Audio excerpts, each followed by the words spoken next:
Olá, eu sou o professor Diogo Comba, o Diogão da redação de Português e Literatura também. É assim que você me encontra aqui no YouTube e em outras redes sociais, Professor Diogo Comba.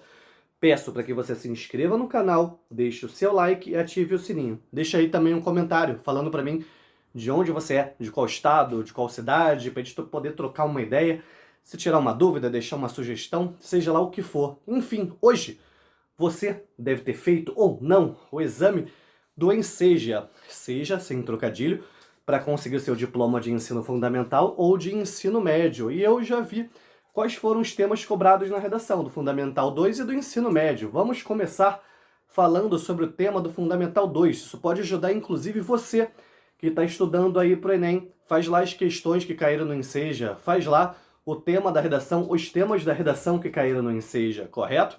Enfim, começando pelo tema do Fundamental 2. Olha só isso, a importância da tradição oral na preservação da cultura brasileira. Primeiramente, tome muito cuidado.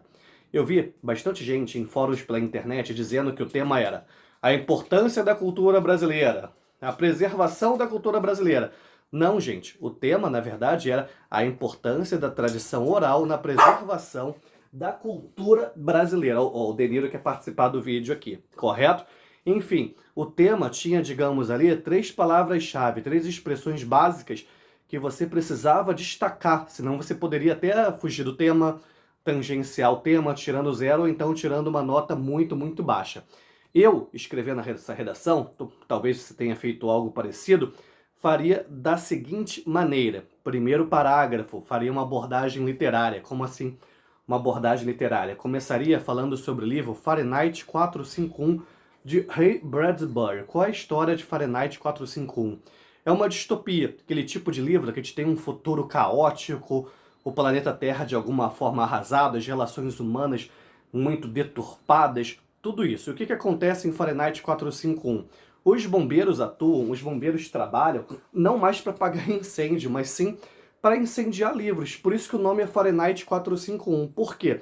Se você já estudou escalas termométricas, você já deve ter visto lá a escala Fahrenheit, por exemplo. Lá na dinâmica do livro, lá no universo do livro, Fahrenheit 451 era a temperatura ideal para queimar livros. Aí nisso tudo, tem um bombeiro chamado Montag. Ele acaba, digamos assim, sendo um agente contra o sistema. Antes ele era um bombeiro, ele queimava livros.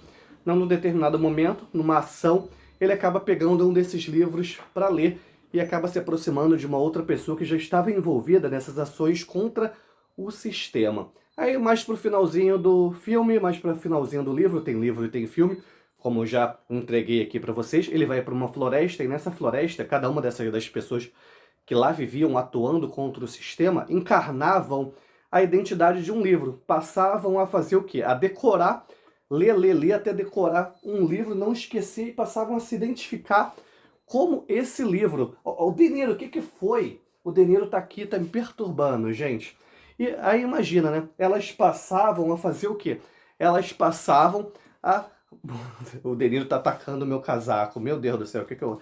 É assim, gente, é o vídeo raiz mesmo. As pessoas passavam, né, a representar aquele livro para sempre. Eram os homens livro, eram as mulheres livro.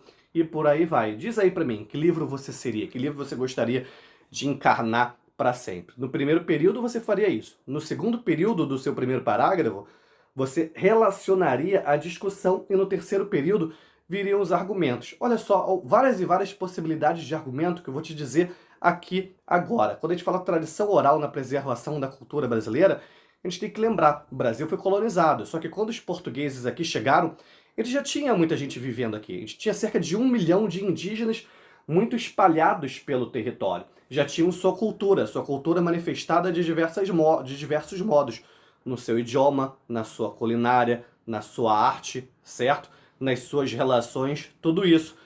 Mas não tinham ainda aquela tradição escrita, não tinham outros meios de preservar a sua cultura. Quando os portugueses chegaram aqui, arrasaram com tudo, entre outras questões com isso. A gente tem relatos de quando os portugueses chegaram à América, hoje América Espanhola, algumas das primeiras ações deles foram fazer o quê? Queimar bibliotecas, confiscar livros, impor o idioma deles. Algo parecido, algo muito parecido, ocorreu aqui também no Brasil, prejudicando bastante essa manutenção da tradição oral dos povos indígenas, igualmente com os povos escravizados que foram trazidos para cá, de várias e várias etnias oriundas do continente africano. Mas tanto os povos indígenas quanto os povos escravizados ainda conseguem manter certas representações no nosso vocabulário, por exemplo, nos nossos costumes, na culinária, ainda conseguem manter certas ressonâncias da cultura brasileira. Agora vamos para o folclore brasileiro.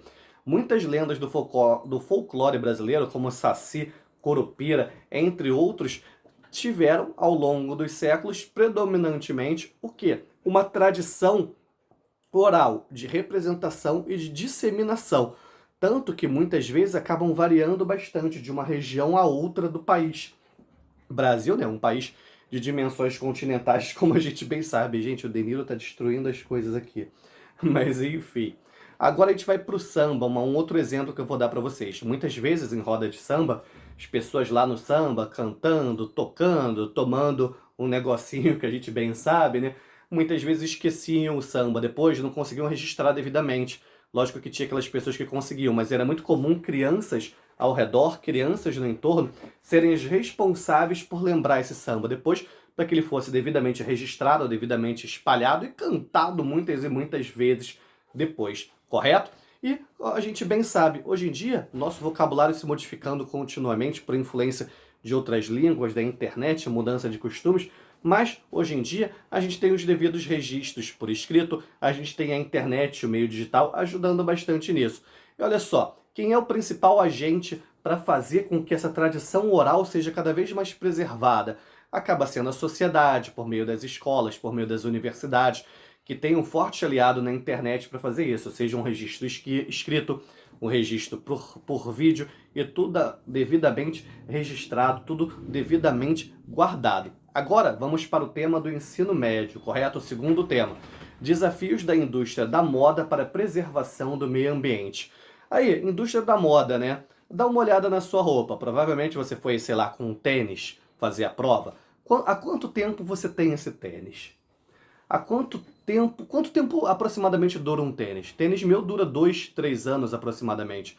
Tudo isso porque é uma pressão muito forte da indústria da moda para que você compre logo outro tênis, outra bermuda, outra camisa, né? Outro óculos e tantas outras coisas. Tudo isso, existe essa pressão principalmente por meio do desejo mimético, o desejo de imitação. Tanto que botam lá uma celebridade para fazer um comercial de tênis, de chuteira, de roupa, uma celebridade do ramo esportivo, do ramo do cinema, seja lá o que for. Lógico que você não vai ser igual a essa celebridade, correto? Mas você vai vê-la como um exemplo, vai pensar, já sei, agora eu quero ter esse shampoo zero caspa porque o Cristiano Ronaldo usa, certo? Ou então vai querer aquele tênis, vai querer aquela camisa, beleza? Enfim, isso tudo acaba pressionando, a gente está falando de pressão, tá vendo? Acaba pressionando bastante o meio ambiente, porque requer mais matéria-prima do meio ambiente, correto?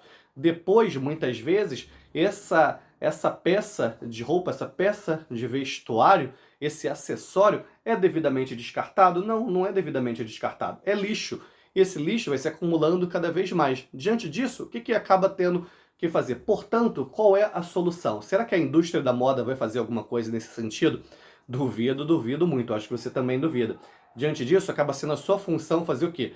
Reusar, reciclar, reaproveitar, trocar. Acaba havendo uma iniciativa, acaba havendo o protagonismo da iniciativa popular, da iniciativa social, certo? Imagina, uma escola fazendo uma feira de troca entre os alunos, uma associação de moradores igualmente fazendo uma feira de troca de roupas, de calçados, aquilo que não te serve mais, aquilo que você não quer mais, em vez de jogar fora, você doar, você trocar com alguém, correto? Olha só isso, quem deve agir, o que fazer, como fazer e buscando qual cenário?